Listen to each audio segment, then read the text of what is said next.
for the general public. So just so you know. Real quick, also, we have some upcoming programs.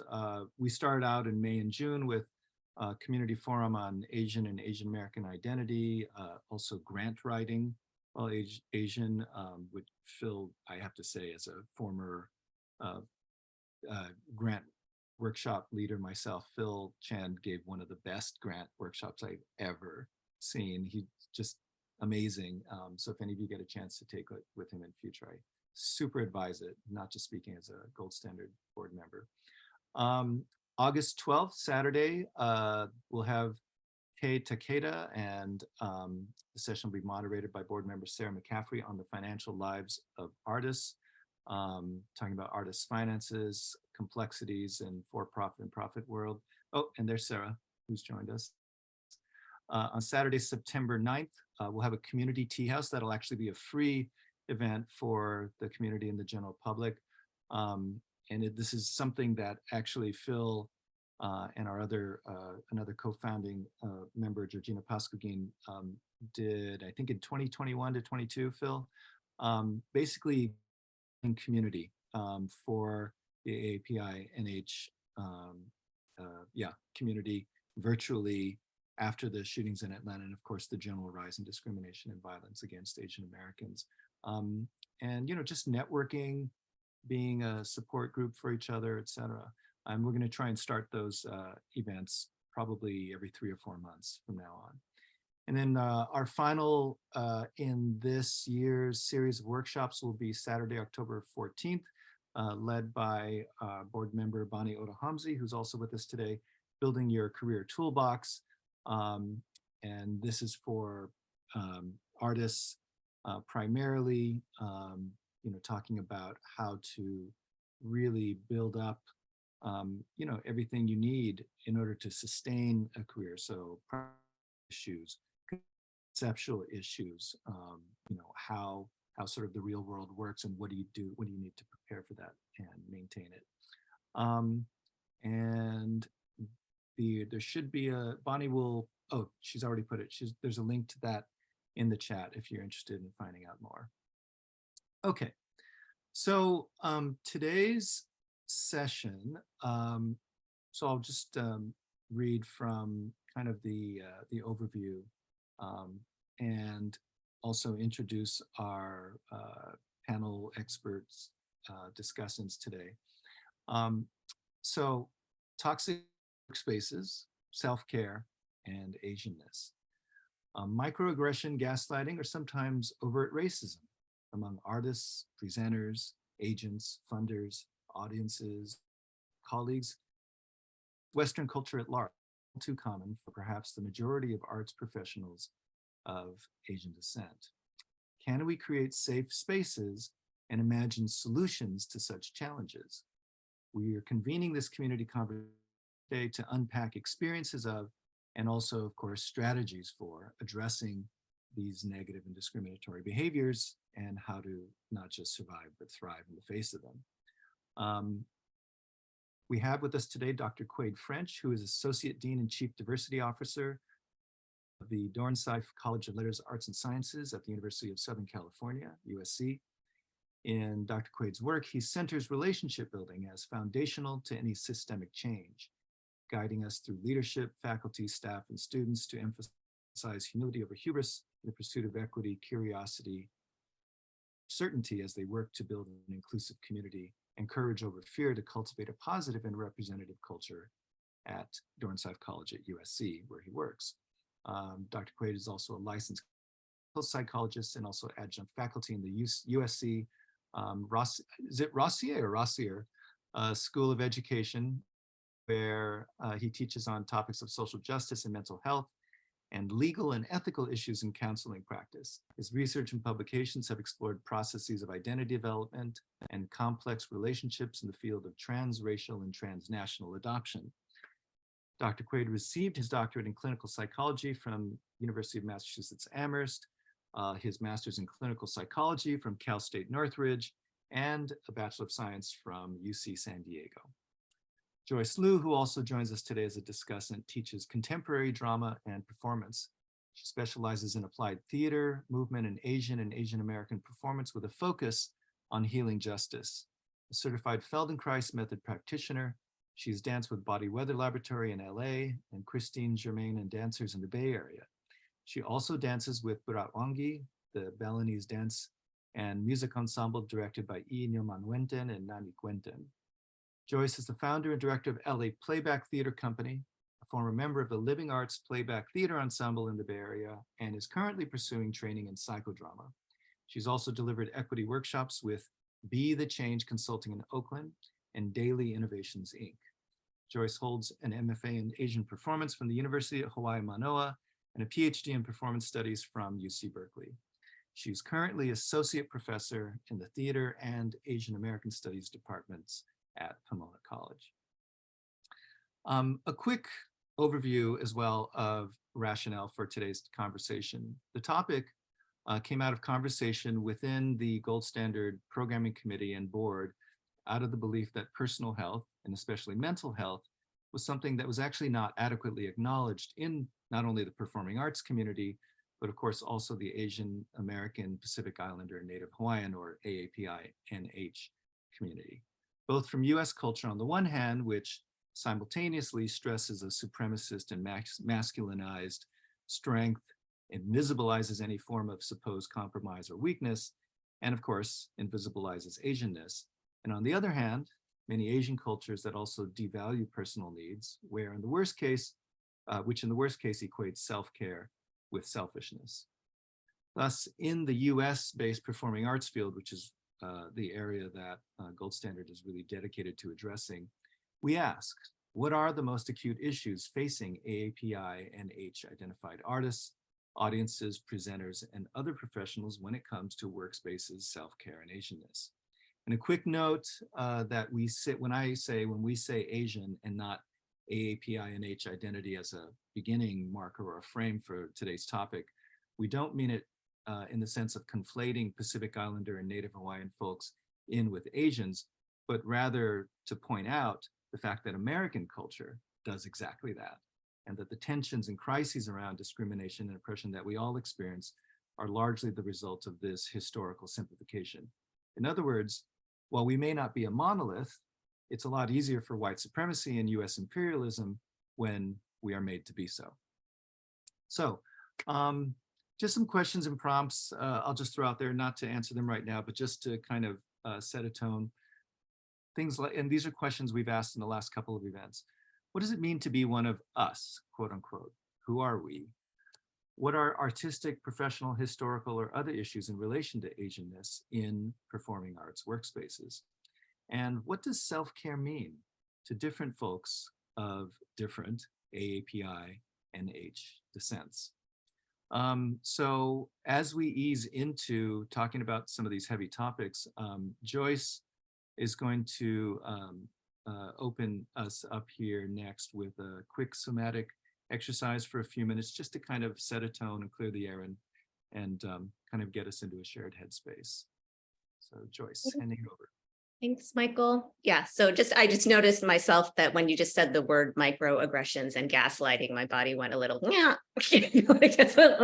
So I thought, since we're all people who work, everyone has a body, but especially dancers are uber embodied, that I would start with some grounding practice, or would offer a grounding practice that you may or may not partake of. I'm also the one to remind you to practice self-care in this session. So, we're here to offer you something, but you use the space as you need, and don't feel like you need to be polite and on camera or do this thing that I'm offering now or not. We encourage you to take care of yourself in whatever way feels comfortable for you. But I actually need this myself, so I thought I would just offer it to all of you. So I'll invite you to, if you're comfortable, to stand, or you could also stay seated and do this, but I'm just going to invite you to fling some water off your fingertips. So relax your joints in your hands, your elbows, let your shoulder blades slide over your back. And then if it's comfortable, you can actually just gently pump your knees with this. And I'm just breathing out my mouth, letting it go.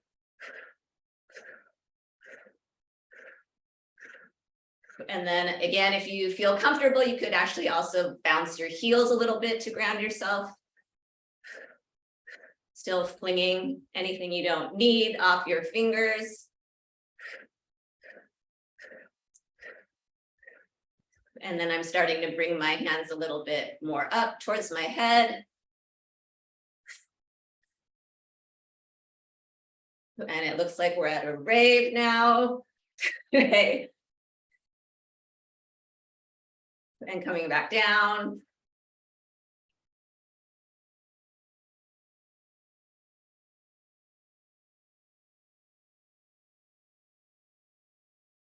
And just stop for a moment, feel your circulating, your blood circulating, your life force circulating, which is unique to you. And you can place your hands together, just clap, rub your hands.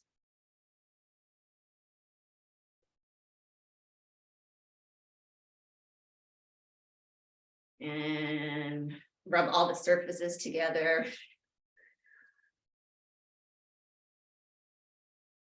Get in there, good. And then again, draw the hands apart. You feel some tinglies.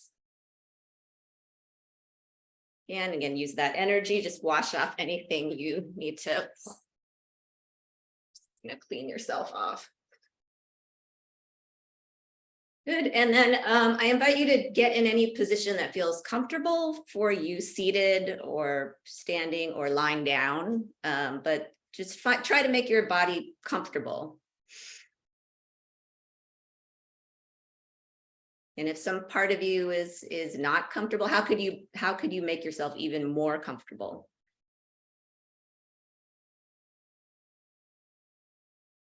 And now you can do this with your eyes closed, if that's comfortable for you, and start to just tune into your breath.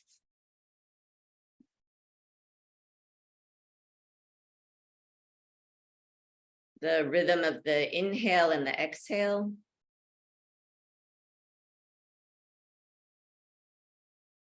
I know that for some people, when asked to tune into the breath, it can be uncomfortable. And so if that's not working for you, find something else that makes you comfortable. Or you can also see if you can make friends with the breath and allow the breath to unfold or unravel the discomfort.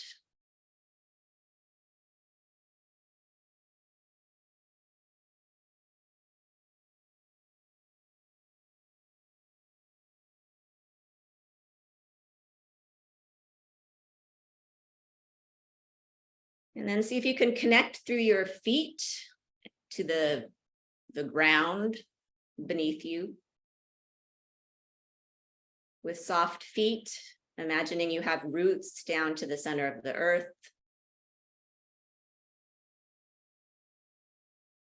These roots connect you to old ancestral rivers, kind of the microbiomes, little cells in the dirt, the soil. And that you can draw that energy up your roots through your feet, also through your center cord into your body. And you can also connect through your crown to the sky.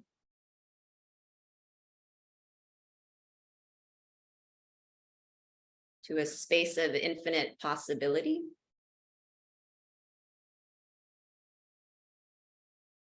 And then see if you could breathe into your full length from your feet to your head. Across cultures, there's this position, like the horse position in a lot of martial arts where you're holding up the sky, you're holding down the earth, but those things are also holding us. And we can also expand into that space. So breathe into your full height.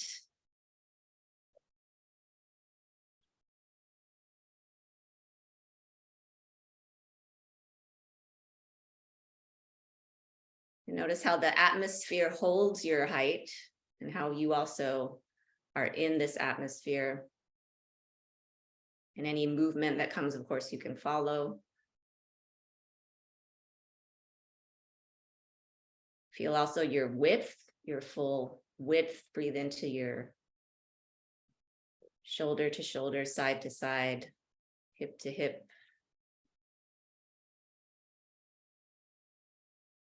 And your space front to back.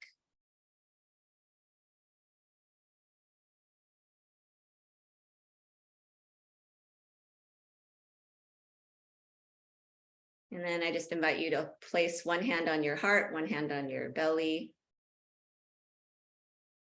See if you could soften your hands, like baby hands touching a baby, that tender. And maybe you could imagine that through your hands, you could give yourself everything you need. In traditional Chinese medicine, our fingers, our hands are connected to our heart. And just as a reminder to care for yourself through this session today. And I will go ahead and end there. Thank you. Thank you, Joyce. That was beautiful. So I'm going to hand it over to Quade now to walk us through some ideas, some concepts, and perhaps pointing to strategies, but to really crack open from his expert perspective on some of today's topics. So thank you, Quade. Yeah, well, expert, we'll see about that. Thank you, Joyce, for that experience. Really, really important. And I encourage everyone to do your best to hang on to whatever energy you're feeling from that as we talk today, because these conversations can be challenging for many. They can be unsurprising for many. And I think that's a huge part of this sort of broader experience in the conversation that we're going to be having today, and the topics that are going to emerge, is that for many, the awareness of these things that they sit in now is new, but the occurrence of these things is not. The awareness is new, and in different ways we're thinking about and experiencing things that we've experienced our whole lives. And so the awareness is new, but the experience is not new. And if we sort of just pull the scope back even further than that and think about the challenges that we're facing just nationally, if we just think about the scope of everything, we're experiencing a lot of different things that are born out of fear. So the discourse, the dialogue, everything, the division, the sides that are being taken, even around the terminology and jargon that has a really violent edge and tone and combative language that's used all over the place. Even all of that is not new. Our understanding of it, though, and the way in which we are impacted by those words or the news or everything else, that might be new for us. And I think for a lot of folks, it's that newness that we are trying to figure out for ourselves and as a community. And I think a lot of the struggle that people experience is simultaneously trying to figure out what is going on and where they stand in all of this, and trying to solve the problems that are presenting them. And so that is a real tricky thing to do, to lay one plank down right in front of you as you're running down the path. It's nearly impossible, yet that's what so many people feel like that they're doing, just kind of in life. And then, of course, you layer on everything else besides what we're talking about, inflation and housing prices and all that other stuff. Life is just difficult for a lot of folks. And in that same way, life has always been difficult for a lot of folks too.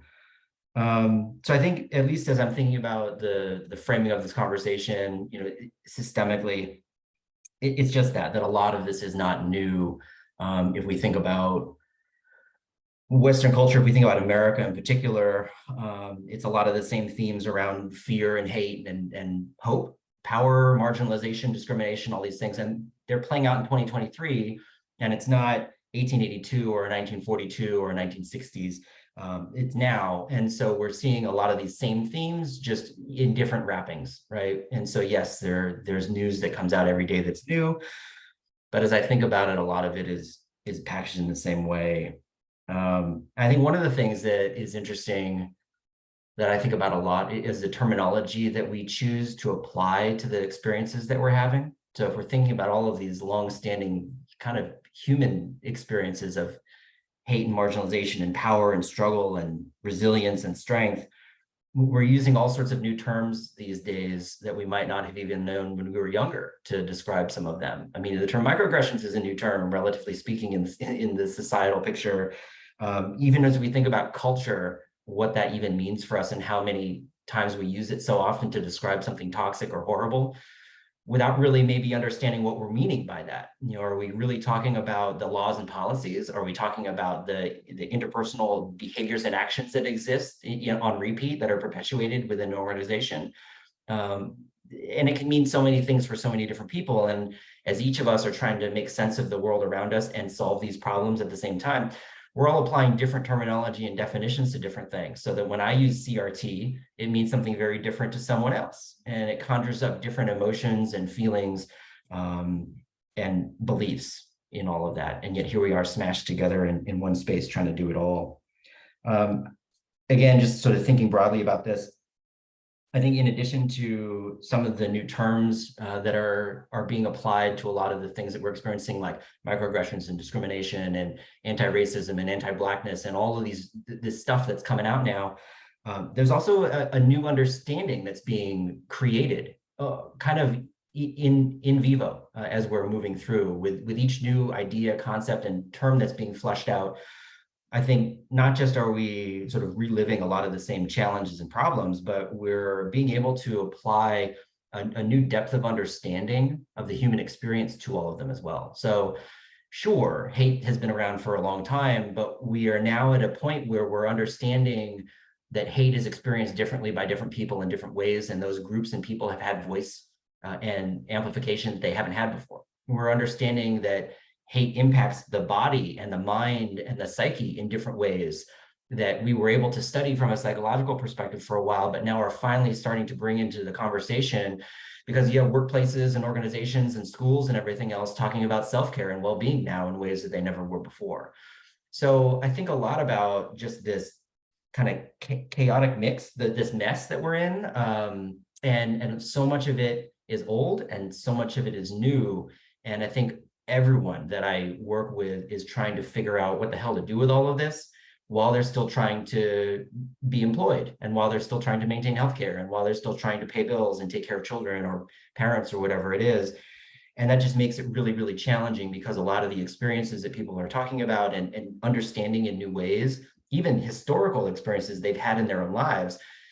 For example, going to a program or a discussion and hearing about what microaggressions are, often people have to spend however long, months, years sometimes, unpacking all of their own personal history and going back and relabeling all sorts of things that they experienced that they just sort of wrote off now as all these things and processing the experiences that they have from there. So, you know, all of that is happening in this way, and we can talk about the impact of this throughout our time today. But I think it's a lot, you know, and I think it's a lot for organizations, it's a lot for groups, and it's a lot for people trying to figure out, well, what does all this mean and what are we all going to do about it? And so there's this natural sort of jostling, right, for power over the narrative and what's going to emerge from all of this. And you have real interesting, challenging, but interesting nonetheless. Battles is the wrong word because I don't want to get stuck in that sort of like a violent combative language, but you have this sort of renegotiation happening kind of across generations, across groups, across peoples. Michael, you maybe Phil, I can't remember, brought this up just at the beginning around the monolith. I think it was you, Michael. And so you have this sort of internal struggle within the APITA, AAPI, indigenous communities around who has access, who has voice, who has proximity, all these things, who has the actual power within this community, but what does that even look like? You have the threats external that are lumping everyone into one big group. And so it's kind of just maelstrom, just stirring about, and you'll have moments of hope, you'll have moments of despair. And I think for many, all of this is really starting to play out in really interesting ways. It can be really challenging for individuals if they are experiencing microaggressions or discrimination in the moment. It can be sort of a whipsaw effect of being really sort of impacted by something and then having joy the next. And the mind, I think for many, the mind is kind of all over the place. The sense of stability for many has been shattered or lost. And as humans, just humans don't do well with instability. So I think a lot of us are really struggling to figure out what it means for us at this phase in life.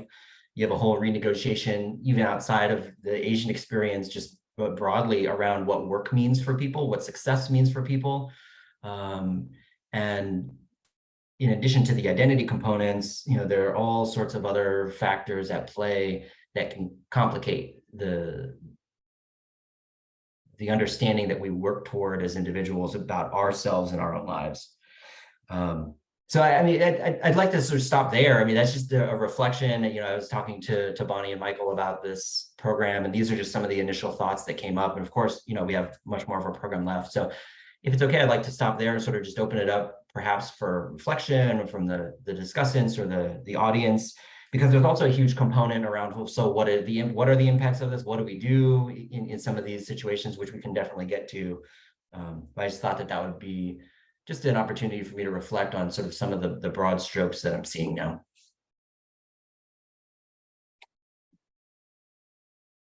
Quade, do you, can you, in your experience and your knowledge, can you give maybe one or two examples of how some of these issues play out in workspaces? And when I say workspaces, Sure. Given that our audience is here is the performing arts, so there's what in the majority of circles, when people say workplace, they usually mean not necessarily an office, but some type of job or vocation. Sure. That an actual like physical space that you go to most of your time, most of your work. Mm-hmm. And then of course there's the somewhere between freelance work and part-time work, part-time meaning part of every week or part of which is what I think the majority in the performing arts, at least as artists, Sure. That's the sort of reality that they know. So those workspaces specifically change over time. And I'm just wondering if you have thoughts about how these dynamics play out in different types of workspaces. Yeah, great question. I think for me, the one thing that underpins all of that, regardless of whether it's freelance, sort of 1099 stuff, or whether it's salaried work, you're part of a company or something like that, it really comes down to survival. And so in a lot of these situations, I think just about Maslow's hierarchy of needs. And if your base needs, your ability to pay your bills, provide shelter for yourself, food, healthcare, all that stuff, if those are difficult to meet, then those will take priority over anything else. And I think that's a real challenge for folks, because in the workspace, there's a lot of language now around empowerment and having a voice and being able to speak up, and at the individual level, being able to live authentically or true to one's values. And if one's values are really aligned in shifting the narrative around power as it's doled out, who owns it, who has it, what voice looks like, representation, all those things, and you're a part of an organization that might not value those things as much, there's going to be that natural tension that exists at the individual level. So in work and in the study of work, there's a term that's called burnout, and it really came out of an occupational space, but it's used a lot now. I think burnout colloquially is used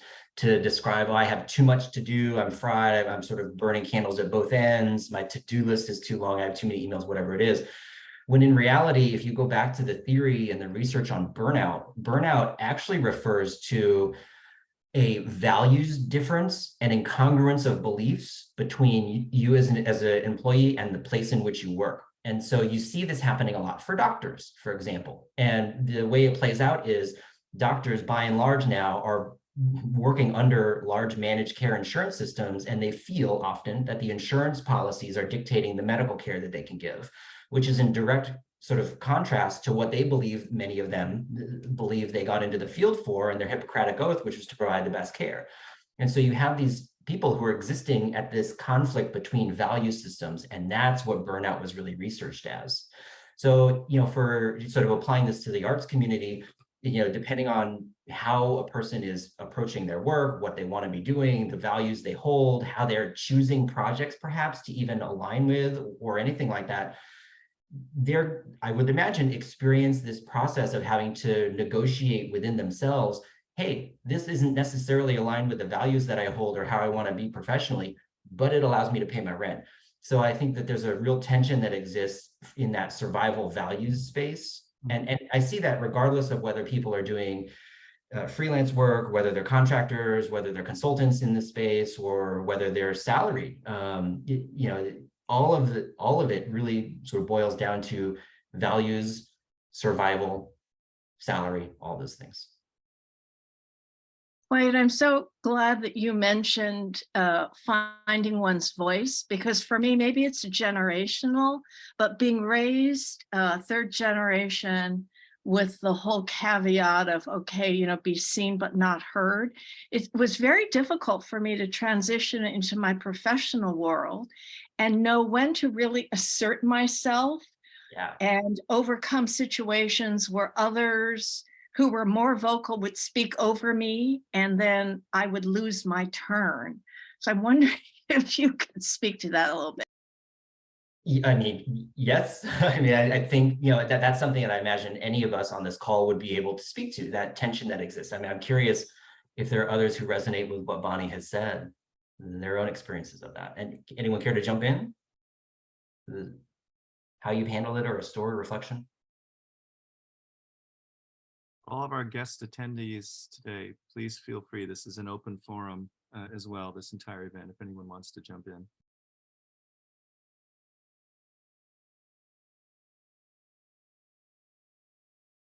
Yeah, Kush.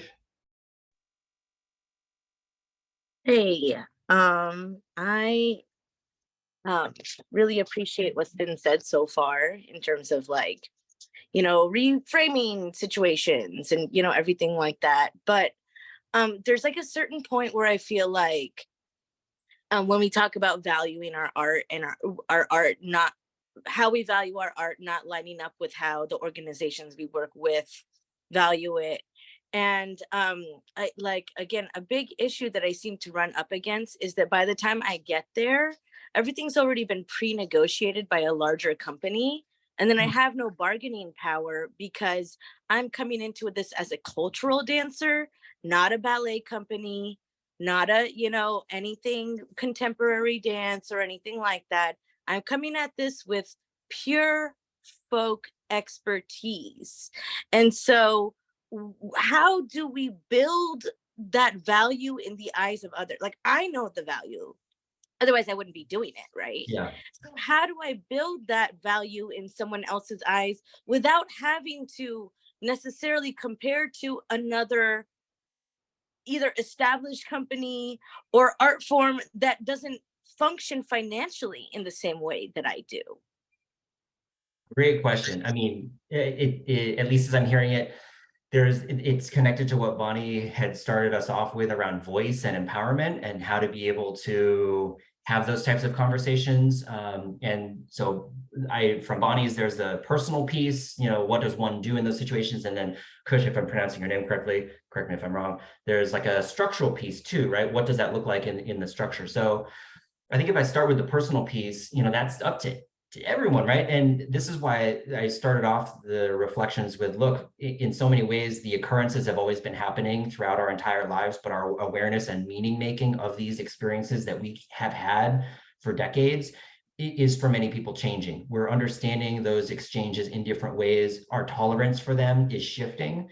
Not that we enjoyed it before, but to Bonnie, your example, the seen not heard piece, there were clear generational, but there are clear messages that were conveyed implicitly and explicitly over the years and about how to function and survive in a white society.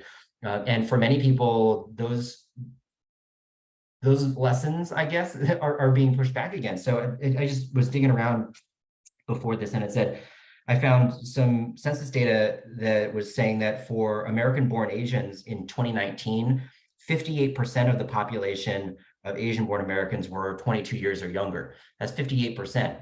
And so you have a real young group of folks coming up saying, maybe not, but then they're still trying to have to negotiate and figure out what that means for them, Kush, to your point, within the structures that predate them.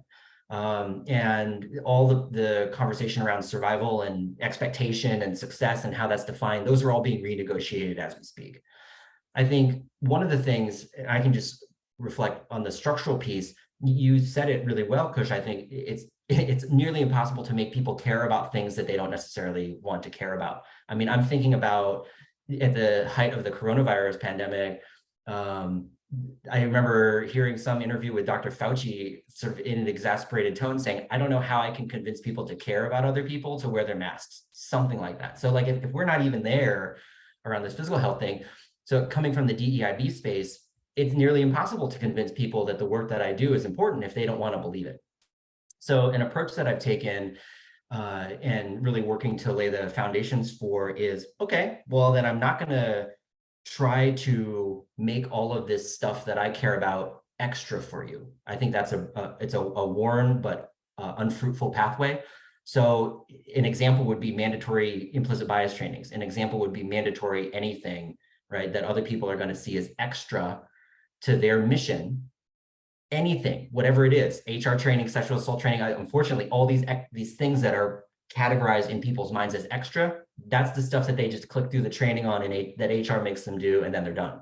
And they're not really working to integrate any of those lessons into what they actually care about. And so for me, like in Dornsife, for example, my mission in this office is to erase the line between the academic mission and DEIB. So what do I mean? It means if the academic mission is about scholarship and research and publications and grants, then my mission is to ensure that everyone sees that what they value cannot happen without the context of academics, right? You're not going to push that grant through without your staff grant writers, without your colleagues, without your peers, without your lab, without your university system. And so in that way, all the things they value, the productivity, the publications, all that stuff, it is actually a byproduct. It is not the product. It's a byproduct of the culture in which they can create. And the better cultures that are more inclusive, that bring new voices in, that fully integrate all of the things we're talking around belonging and everything else, that will allow them to achieve their stated goals of scholarship to the fullest extent. And making the case that until they do this, they're actually functioning subpar. They could be doing better and greater things if they were to make this integration full. So I don't know, this is a reflection, but to that structural piece, how do you get in there? That's a trick, right? You got to figure out how to make that alignment clear. So, and this is just my perspective, right? I work to make the alignment clear so that when I'm talking to people, we're speaking about the same goals using the same language. I'm just seeing the other side of that same coin and making clear that they know that there is another side of that coin and that we're working towards the same ends. Otherwise, I'm too easily relegated to the extra space, and the extra space is what goes chronically underfunded and never addressed. Push, one of the things I wanted to mention too, just structurally, is every organization that I've been on a panelist for, grants making and funding, I have made sure that I made recommendations for other colleagues who are within my sort of API NH group, so that it widens who gets to sit at the table. Because unless we have people who understand the values that we believe in, we cannot include and expand and do the work that I think is really important. Yeah.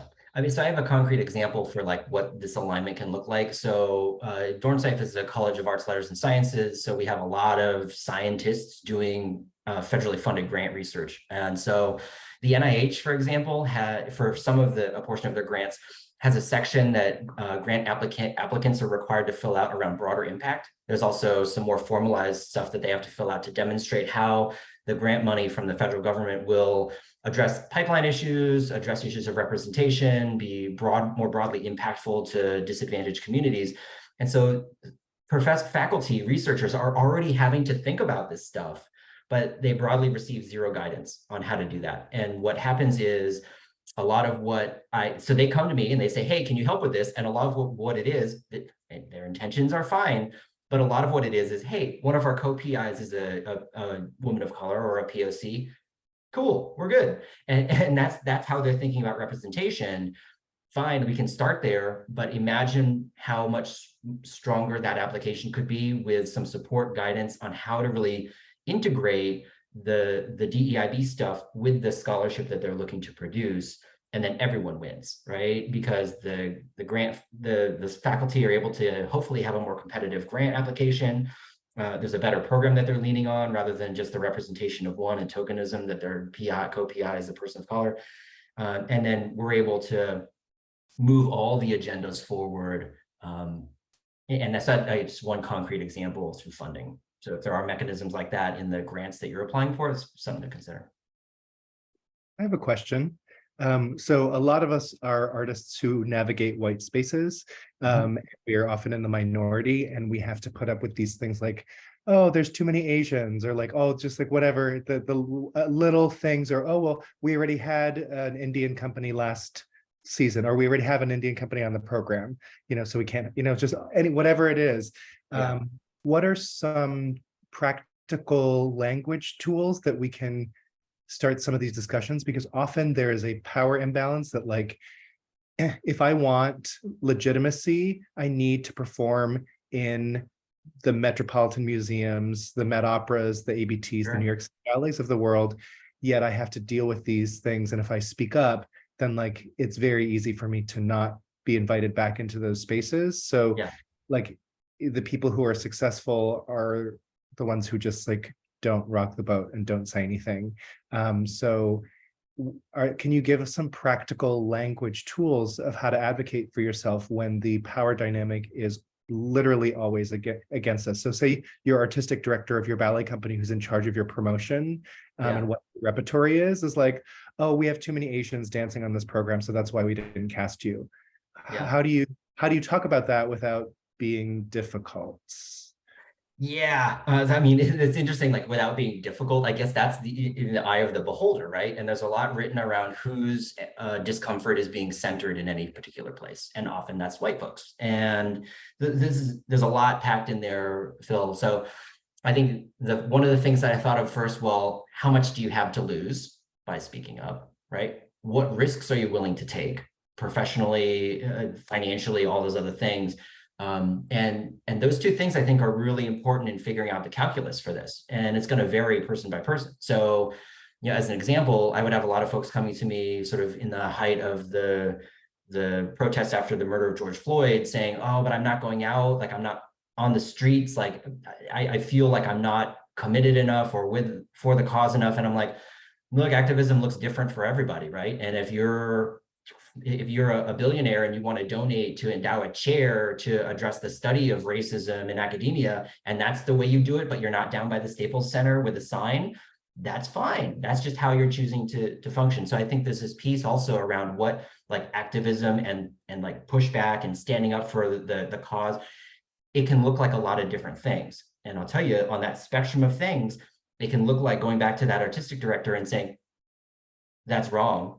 It can also look like staying in the game long enough so that you become an artistic director or something. I'm just using this as an example. And then you can make the changes later. And all of it is a part of this calculus around, again, the survivability of the action and the risks that you're willing to take. So that all being said, I navigate a lot of spaces where I'm the only Asian person, a lot of actually every day. I mean, USC is in terms of power structures is largely white.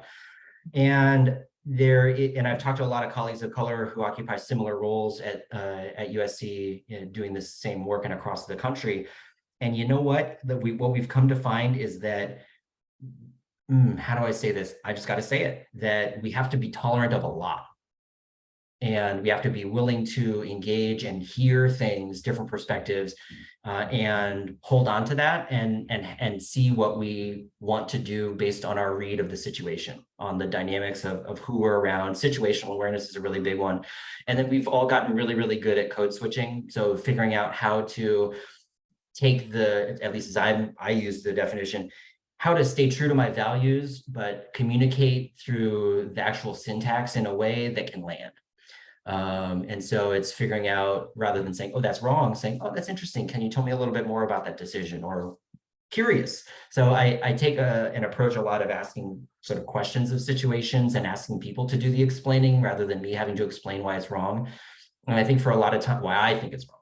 And I think in a lot of situations, just the way that the zeitgeist is, people are going to understand, they have enough connection to the world around them to know of the trends that are happening, perhaps in performance art or in Hollywood or Me Too or these other things.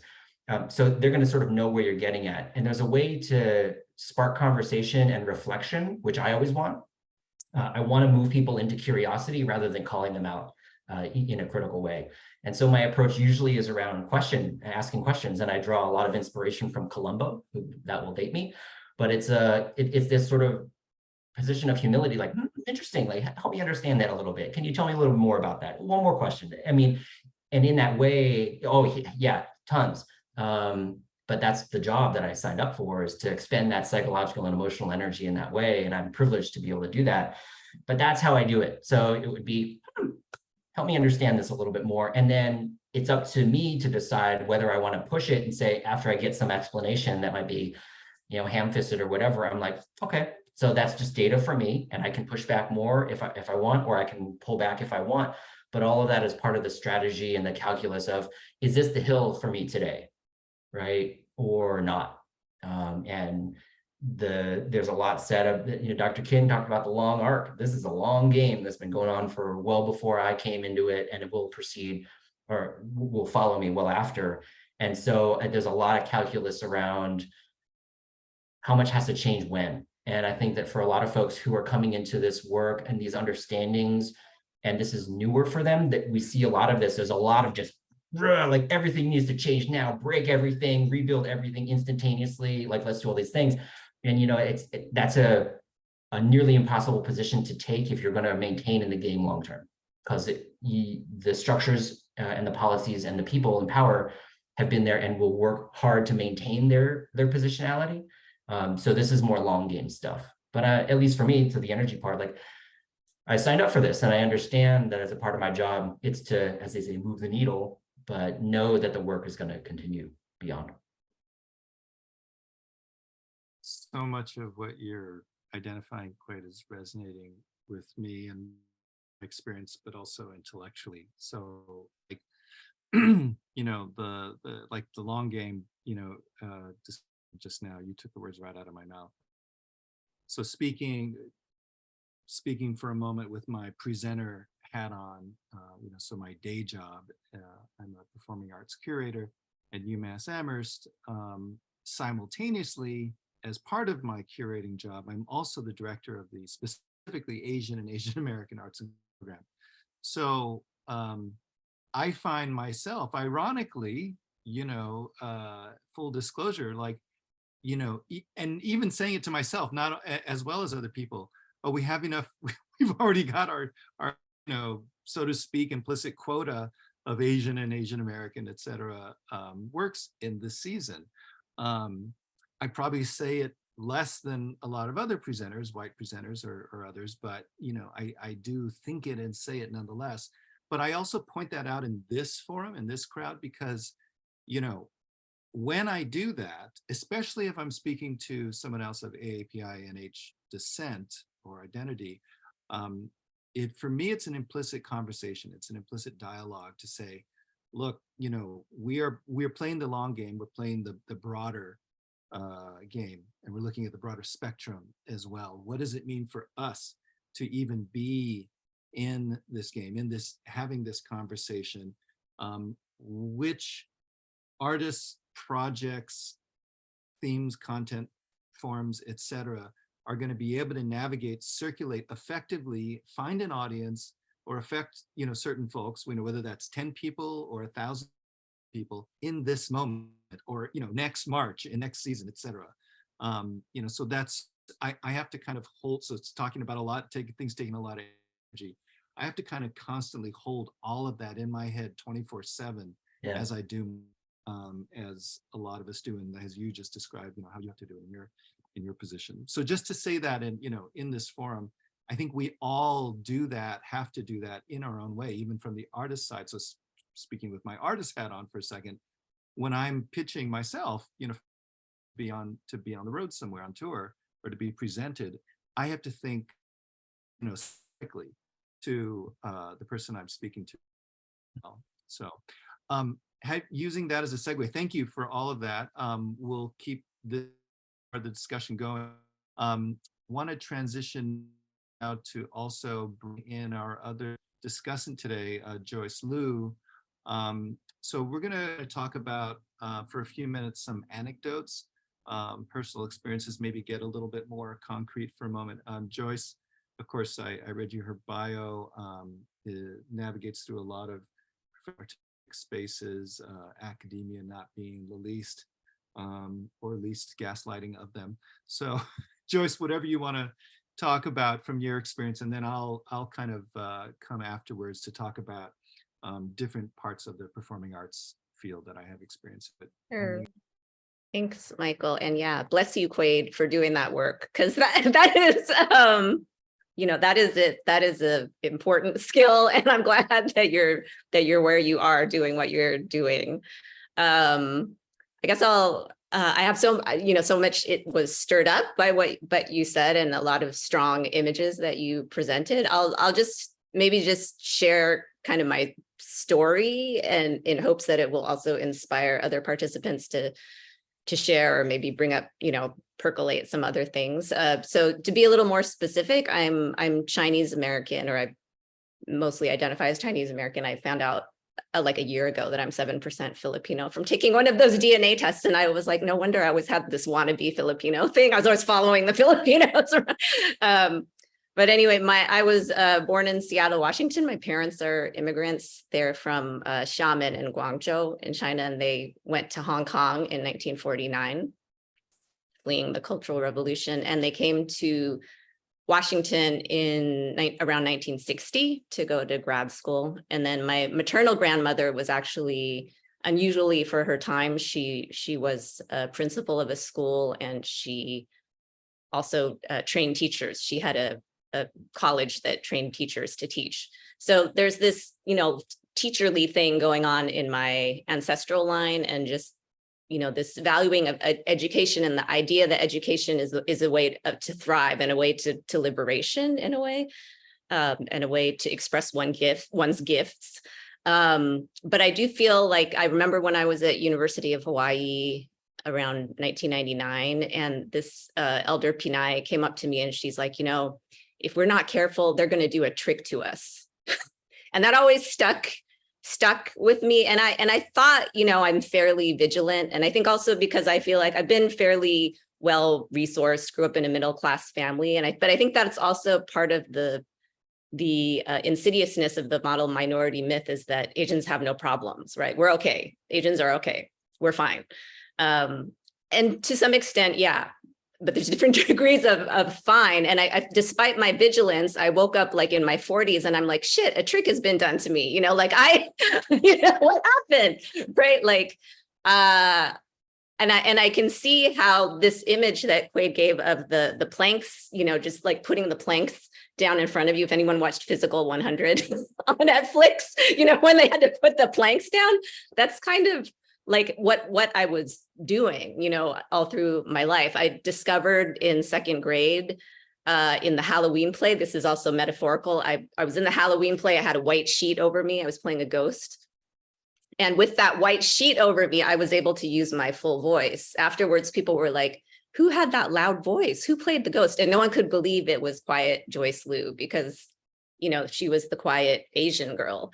And so to me, that signaled to me that the stage was a place where I could fully express myself. And then I just continued, on this path. And I think I was drawn to dance partly just to kind of heal myself and connect with myself. And I think, but interestingly, doing Butoh, like when I got to UC Berkeley, it was like, oh, you can't do that training on the dancers, you'll break them, or you're not a real dancer if you don't do ballet and modern, this type of thing. And so there's always, this issue of the language of dance, and what Kush had brought up is something that I'm familiar with, that struggle. And then after 10 years at my job at Pomona, I realized that I was having so much difficulty, again, because of this dissonance between my authentic self and how people saw me. And that I realized that people were really only seeing me through the two main stereotypes of East Asian women. It was like either dragon lady or completely passive, like subservient geisha, like asking me to clean up after an event, like handing me the trays, literally. Yeah, that kind of stuff would happen. Or like, oh, Joyce is gonna hit me if I don't paint the stage, you know, that then it's like dragon lady. And I'm like, wait, who are you seeing? Because, you know, this, I don't know. Okay. So it's just that has been pretty difficult. And I understand the burnout, and I like how Quade connected that to this issue of like, the more authentic self I'm being, the more threatening I am to the system. And it creates this exhaustion, basically, to the point where, you know, I'm fortunate that I have a tenured position. I had to take like a semester of unpaid leave just to kind of recover myself, because it's to the point where people were filing complaints against me. Like white people filed complaints against me for talking about race too much, or inciting students to ask for anti-racist things in the department. So I'm not gonna lie, it's been kind of rough. You know, what I was going to say, and it got to the point actually where I applied to change departments, which is kind of sad. You know, like I asked to move to Asian American Studies, but actually I was denied. So I have to go back to work in the fall, and I'm figuring out how to do that. But it's interesting. Michael and I have another friend named Anna Scott, who's a professor, African American dancer and professor at Rust College. It's a HBCU in Mississippi. And she's been doing this thing called somatic activated healing. And I went to her session this morning, and actually she said that the theme of the day was reclaiming yourself after you nearly drowned, going with the flow. Reclaiming yourself after you nearly drowned, after going with the flow. And so this connects to, like, I was talking to Michael in preparation for this session about like, you know, how for some people white adjacency is a way of self-care or survival. But then the question is like, what does that white adjacency do? You know, is it going to end up harming other Asians, or is it going to end up harming other BIPOC folks? And, you know, because for me, I know we're in this room because we have a common experience of racialization in the United States. But for me, also, Asian American is a political commitment. In terms of liberation and, you know, decolonization, and, you know, figuring out how to revitalize this land that we're all settled on. That it's also, you know, this bigger thing. Okay, maybe I'll just stop and shut up there. How's that? Mesma, you have a question or comment? Yes, 1 second. Give me 1 second. Hi, everyone. I wanted to actually follow up on what Phil had asked earlier. And I had a situation, you know, just giving a real life example. I had a situation this summer when I applied to a festival to perform as a dancer. And after 6 months or so, I didn't hear back anything. So I just wrote back a follow-up email saying, hey, you know, I'd applied. Can you let me know either way so I can plan my summer? And the presenter got back to me, and they said to me that, you know, well, thank you for applying. We love your work, you know, the usual. And but we have already given the slot to another Indian dancer this time. So my question to this forum is, what questions would you ask this presenter? What is the practical solution to this problem? So if somebody can help me out here, because I'm always dumbfounded by these responses, and there are far too many to remember. And my personality is such that I just move on. I move on because I have too much work to do. I cannot wallow in the misery of having been rejected by one presenter, you know, and that affects my work. too. It affects my creative energy, my drive. So what question would you ask this presenter? Well, I'm going to jump in to respond. Thank you, Joyce, for your anecdote, by the way, your story, and Mesma, thank you for the question. I'm going to jump in to respond because I believe, there's two people in the room who are presenters, so maybe the other person can answer as well. But so what I pointed to earlier, Mesma, a few minutes ago, because as I admitted, I've even either said things like that or alluded to kind of that perspective. I think there are a number of things that you can say, you can ask, you can do, ways that you can react and respond. And I've been on both sides of that fence, that conversation. One is, I would really put out that as you have that conversation, to again think about, why is this presenter saying what they're saying? Why, if someone says that they don't have space for you, or they don't have more space for you or artists like you, there may be a very typical, kind of stereotyped thinking that's behind that. But there also may be a very intelligent, calculated reason that they're responding that way. Of course, the simplistic reason would be like, they're tokenizing, is the negative right way. They're tokenizing you and say, oh yeah, we want to have this kind of flavor, this, the old school 31 flavors kind of approach to programming. I don't like to call it curating, it's just programming. Just like, we've got an Asian, we've got a South Asian, we've got an African, we've got et cetera, plus our 65% Euro-American artists. The slightly more complicated way that they might be thinking about it, though, is that they may be, in their mind, trying to do allyship work. In other words, expand for their audience a greater and actually deeper and more engaged spectrum of non-Western art forms and experiences and stories. But they may be, for example, stuck with a 90% white audience. Myself, as someone who does this kind of talking about, I'm also, for lack of a better term, stuck in my day job in essentially rural Western Massachusetts, where I had on average an 85 to 90% white audience that walks in the door. Whereas my campus audience is 75, still predominantly white, 75%, but then 25% BIPOC. And so there's that tension.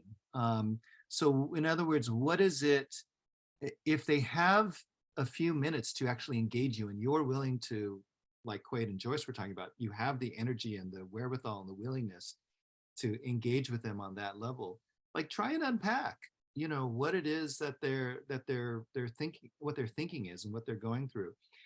And be prepared that you may hear an answer that's really, again, further reductive and perhaps even borderline offensive to you, in which case you might want to extricate yourself from that conversation very quickly, because it's harmful, right? And again, self-care is part of our topic today.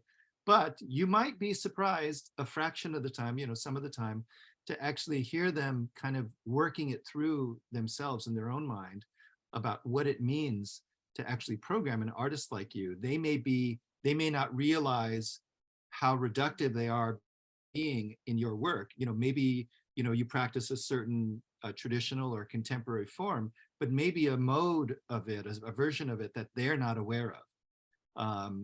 And maybe for yourself, what's educative is for you to understand, just further thinking as a professional who's trying to get yourself on the touring circuit, just complicating and understanding more deeply what it is that you have to deal with. Kush, you have thoughts? I have actually, if I can jump in quickly. Yeah, of course. Please. I'm sorry, Kush. I just had a quick thought because before it leaves me. So here's my dilemma, Michael, is that I've always been on the side of trying to understand their perspective. Okay. And I'm quite frankly getting tired of being the empathetic one. of being the one who understands where they are coming from and then adjusting my response to it. My frustration is not that I did not get the stage. That's not my frustration. I can get the stage elsewhere. That's not a problem. My frustration is with being equated as just another Indian dancer. That when I hear a sentence, when I, we already gave the slot to another Indian dancer. So this is a slightly complicated issue. And I don't know what to ask the presenter. I don't know what to say to them. I can understand that they want to diversify their performances. They might have a predominantly white audience. They might be running into some cultural blocks. They might have some blind spots as far as my whatever style I'm going to be presenting. Understanding that I get it. I have spent enough time trying to empathize with the presenter that I can tell you that I get all those points. My question is, what do I ask them from here on so that without really offending them or myself in the process? This is a language game. We all know this. We're all trying to figure out the right kind of language. And some sectors use a particular language which is specific to that sector. Academics uses a particular language, the presenters use a particular language, artists use a particular language. So, sometimes we are not talking because we don't understand what the other group is saying. So anyway, maybe there is no answer to this, but I'm just sharing an anecdote to illustrate the point that artists, dancers specifically, who are thrown in the mix of a large, of a multitude of a population of different kinds of dancing, then to assert one's authenticity in the mix is very tiring at best. Sorry, I went on and on about that, but I didn't know how to concise that. I think people can identify exactly what it's fine. I don't know if Joyce and or Quade have a quick response. That's why you have your hands up, but also to acknowledge Kush having a question or comment. Joyce or Quade, did you want to respond to that really quick? Is that why you have your hands up? Okay, and then Kush, we'll get to you right after that.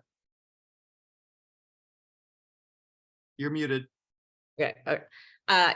Again, I'm not an expert, and I'm not necessarily giving advice. I'm identifying with your situation, and I think for me, the point I've come to is like my humanity and the care of my joy and my creative, my protecting my artist self is number one. So number one, I would be like, meditate on this. Okay, is it worth the argument? Is it worth coming to this person? And then something this also made me think of the language issue is that as a daughter of immigrants, of Chinese immigrants, I didn't grow up with this kind of institutional language in my house. It was like, you're fat, your feet are dirty, it's like this kind of harsh kind of language. But what happened when I became the chair of the theater department is I have a friend who's a specialist in something called powerful non-defensive communication. And she became my email coach and my writing coach when I had to write like difficult emails. And I also also there's a way that academics write emails, which is also equally violent when they get they just try to one up, because professors, we're just trained to win an argument. So I decided I'm going to try in my interactions, I'm going to embody Guanyin. I'm going to use this powerful non-defensive communication, even to the point where one time I was having difficulty with a staff person and I wrote a letter with my powerful non-defensive communication coach, and I showed it to the school lawyer and I said, can I send this letter to the staff person? And the lawyer was like, please do not send that letter, Joyce. Do not send that letter. And I was like, screw it. I'm going to send it anyway, because it's so painful being the chair of the department. I just want to see if doing it my way will be effective. And it was like the best choice ever. This staff person, became less like belligerent and hostile because it is a way of connecting, so I don't know. And, if people want to do this in the room all together, we could brainstorm, dear presenter, I'm confused. I'm hurt, because this, I guess I'm questioning why your statement only one, and because this pits us against each other. And I feel like we want to uplift each other, and also white supremacy, blah, blah, blah, if that word is not going to scare them too much. But, if whatever, you have to know who your audience is. And then, but that takes a lot of energy. So is it worth the fight? Is it going to make you feel better? Or is writing the letter going to, or even writing an angry letter is going to make you feel better? And then is it worth taking the time to craft it into something that I would actually send? Or is it just, I got it out and I'm going to move on and work with these people over here who see me and love me and appreciate me, and screw these other people, fuck them, so that's just what came up for me. Yeah, I mean, all great considerations to make. I think it's an interesting question. So like, I think if I heard you, it was like, what can I ask that wouldn't offend them? And I think that's kind of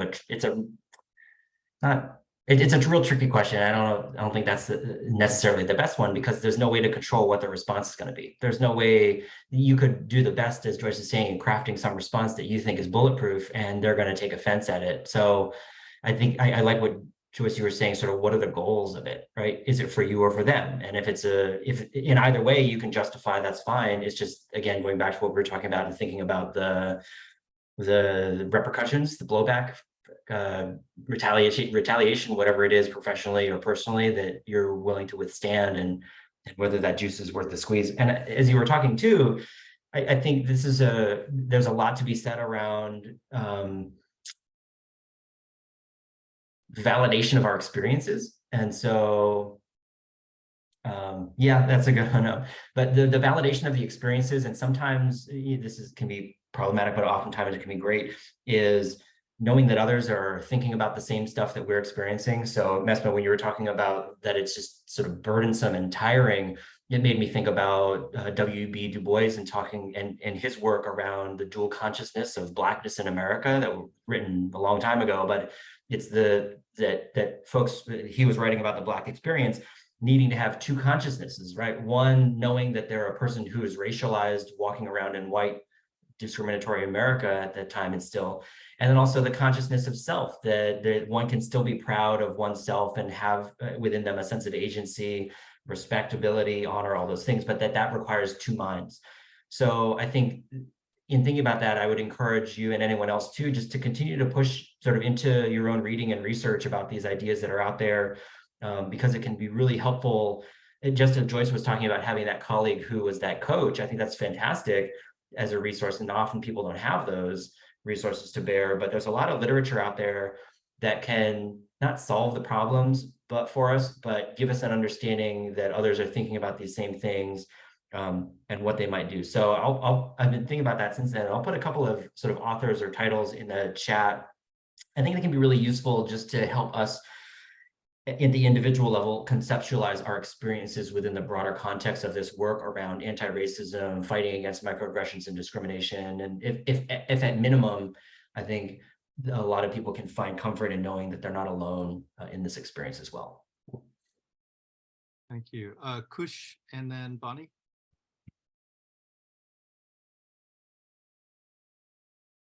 Yeah, I don't quite remember what I was going to say. And, there were a lot of interesting thoughts in between. So I think I'm good with giving the time to Bonnie. Yeah.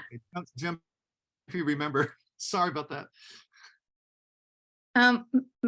Mesma, thank you so much. I'm going to I don't know that this will be helpful, but there are two different approaches that I chose to take when I had my dance company.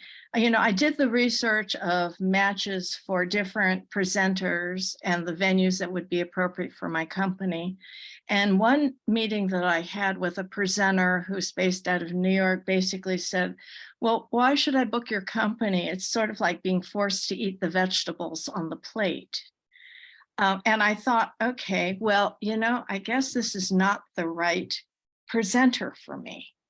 The second opportunity was something that I really chose to chase for a couple of years because I wanted this opportunity. And my approach was to work with the presenter, engaging them in specific conversations about certain partnerships that I could do to present a kind of program that would really be unique and exciting, that would advance what my company's mission was, as well as challenge the artists, but excite, bring in partners and names that would really excite their audience. And we did get booked. So I'm just saying that I don't know if it's helpful, but for me, it was really picking my battles and then really pushing beyond my comfort zone to saying, okay, so what would excite you? And would you be willing to work with me on something?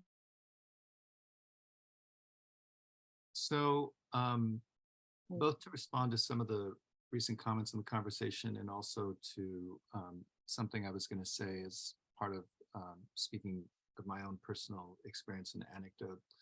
Because for those of you who don't know, so I wear many hats, or as I like to say, I wear one hat that has many different sort of weird angles and parts to it. So I'm on any given day or moment, sometimes overlapping, sometimes not. I'm a presenter, I'm a touring artist, also multidisciplinary artist. I'm a scholar, higher ed educator, professor. And also an arts administrator for over 3 decades. So, you know, and I really like to operate with all those perspectives. But one thing that I also was for many years in LA, where I'm from, life is an arts publicist, actually not performing arts publicist and marketer. And I really felt that it was my job, my obligation for my clients to before anything, before writing one word, before creating, even beginning to create and even conceptualize a single image to market or to publicize their work, was to understand fundamentally who they were in their own mind and body and spirit. You know, in other words, in their own terms, in their own self-definition, authenticity, etc. Who are they? What was their work? What was this project or show, etc.? How did they see themselves in the world, in the community, in the professional field, etc., in their medium? I mean, whether they were a dancer, or musician, or theater artist, or what have you. And from there, it was my job to then, you know, so to speak, translate that to accessible, understandable terms, not to dilute or water down or to compromise or to alter their reality, their truth, but to make it legible to a broader spectrum. And when I say broader spectrum, in a lot of moments, of course, as we know, that means to a white lens. That means to a mainstream, you know, American lens. That means to a lot of presenters that may not have the terminology, the tools, the wherewithal, or frankly, as we know, the willingness even to do that work. So, you know, that was the work that I took on, you know, just as if I said, well, if I'm going to do this work, then I have to do this work. So that really, in fact, my thinking further, and, you know, that was 20 to 25 years ago, I was doing that work in my life. And so now as a presenter, also as an artist and as an educator, and as a writer, as a critic and scholar, I really think about that still first and foremost. So going back to, for example, Mesma's question, you know, when I have that conversation with presenters, I have to kind of think of my own frame, like how am I coming to that conversation? Am I coming to that conversation, you know, already intentionally or not, watering myself down and making myself like working too hard to make myself legible in a way where and non-threatening, right? And so, you know, where I can somehow like already fit into their idea of what kind of person and artist I am. And, I learned early on that it just doesn't pay to do that. I think I put it in the chat, but anyway, like in my last job as a college, I was a tenure track academic in the Midwest. And as I always say in hindsight, unfortunately it's hindsight, but better late than never, I'm not the Asian they thought they hired. They hired an interdisciplinary scholar artist doing non-Western work. Well, it turns out that actually the majority of faculty, it was actually the last thing they actually wanted. They just wanted someone in their department they could put on the shelf, and whether I got tenure or not, which I didn't, and it was a battle. And I could have kept fighting for it, but it was like, why do I want to be where I'm not wanted? So I moved on, and I'm in a different type of vocation right now, and maybe I'll go back to academia someday, and maybe not, because I'll never miss, one thing I'll never miss is in another faculty meeting, just like I don't miss being in conversations with presenters who are trying to tokenize and reduce me, and my work. And having worked now as a presenter, I've made a vow, to myself to treat people as I want to be treated, in those conversations, whether those conversations last 5 seconds, which is sometimes just the practical reality, or, or 5 minutes or an hour, whatever the case may be. So, other comments, questions from attendees? What other topics in the few minutes before we close out would anyone like to discuss? I'm just going to throw some more resources in the chat while people.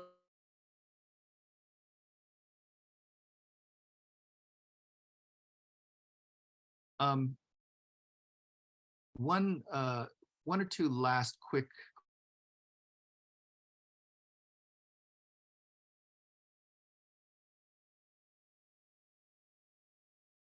I think Michael has frozen.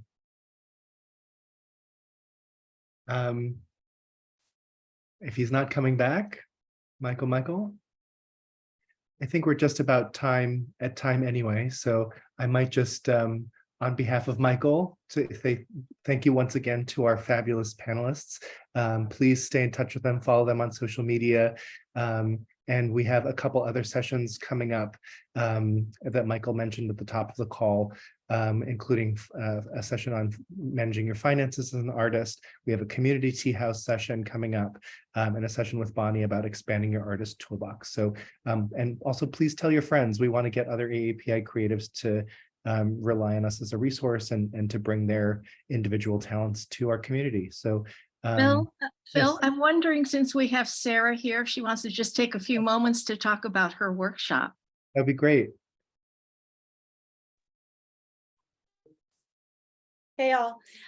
So Kate Takeda, who's the director of the Foundation for Contemporary Arts, will be hosting a workshop about the financial lives of artists. So it's an overview, kind of like philosophically, about how artists can think about money, but then also she'll go through some practical infrastructure concepts and tools so that artists can handle their money. So I think that it's going to be excellent. Kay is such a force in the field, and I hope you'll be able to join us. And Michael, I think you're unfrozen and back. Okay. Sorry, I don't know if it's still appropriate. I don't know where I got cut off. What was the last thing you guys heard me say? You're like one or two things, and then you held up a two, and then oh, okay. I just wanted to give one last anecdote if it's useful. So just speaking again to thinking in terms of solutions is something I just wanted to kind of put into today's conversation. So quick anecdote back to the beginning of the pandemic. So I was talking about summer of 2020, right? So there was the big shutdown in March, and then George Floyd happened in late May, and the protests began in June and moved forward in the months following. As a lot of us know, actually even in the news, right? Not just in the arts, but for some reason, that murder, as opposed to all the other countless murders, triggering people to in the mainstream to suddenly pay attention more. I'm still not exactly sure why that one and not all the others, but I was approached, there was a weekly meeting of North America presenters cohorts, it was kind of information sharing, networking, support group, et cetera, in the middle of the pandemic, because everybody had lost all their activity and their business. I was asked about 3 weeks after George Floyd's murder if I could lead the next week's session to talk about, issues around BIPOC folks in critical issues facing us in the performing arts. And I was like, what? No. First of all, I'm not Black. Secondly, I'm not Black. Thirdly, if and when you hire a Black person, have a Black person to lead this session, how much are you going to pay them? Because, trauma, what you learn from your trauma does not come and should not come for free. We're not here to educate you and be your, I can't remember what, I had some pithy, kind of cliche statement about it, but an ironic statement about it in those days that I put on my Zoom background. But, you have to kind of, in other words, come into those spaces, come into those forums, framing yourself in, with some kind of fundamental truth, some kind of fundamental reality that can't be unseen, right? And so that's what I just would love to leave folks with from myself for today, is what is the 1, 2, or 3 things that you can very succinctly not compromise on in any of your professional conversations, in any of your professional arenas. Where's your line in the sand? Thank you, Michael. Thank you, Gold Standard board members. Thank you to our members. Thank you, Quade and Joyce, for taking the time. Nice to see everyone. Always nice to just be in a room full of other AAPI rock stars. Always a pleasure. See you guys in about a month. Thank you so much, everybody. Have a great weekend.